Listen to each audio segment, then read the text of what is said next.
the state Labor government. They say, we say, build infrastructure and attack inequality.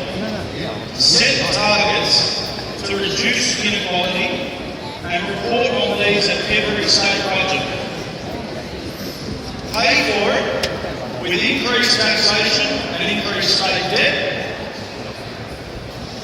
I was elected to the Policy Forum a couple of years ago and rank and file ballot. Since then, I've addressed over 50 party units and party branches. I've had hundreds of conversations.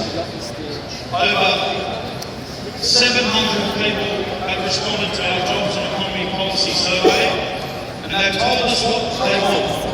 How to put pride back in the Labor jersey after the disasters of the Tripodi Obeid era. And I can say with certainty that we want a different government to the last one. The style of government typified by Bob Barr and Mark Graham was appropriate for its time and did many good things. But times change. The global recession of 2008 marked the end of the neoliberal era. 2 weeks ago in this hall, this place was packed to the rafters to hear from Professor Joseph Stiglitz talk about the price of inequality. A man who advocates a 70% marginal tax rate. We woke up from a 30-year neoliberal slumber and we won't fall for it anymore. No more privatisations.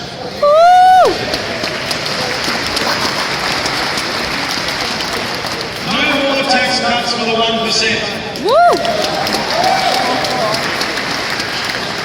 We as a government will build. We, Labor in government, will grow health and education services, not cut them. We'll build transport and environmental infrastructure to pass on to future generations a more sustainable, more livable state. That's what Labor Party members want, and we are willing to fight for it.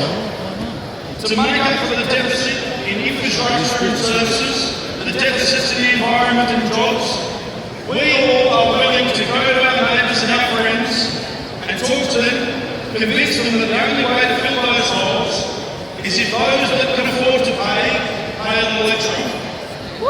Because, comrades and delegates, our tax system in New South Wales is broken, it's regressive and inefficient, with income and company tax unavailable to the states and shrinking as a proportion of revenue, we face a choice. We can tax property or tax consumption. Taxing consumption, hitting the poorest hardest, or tax property, particularly land.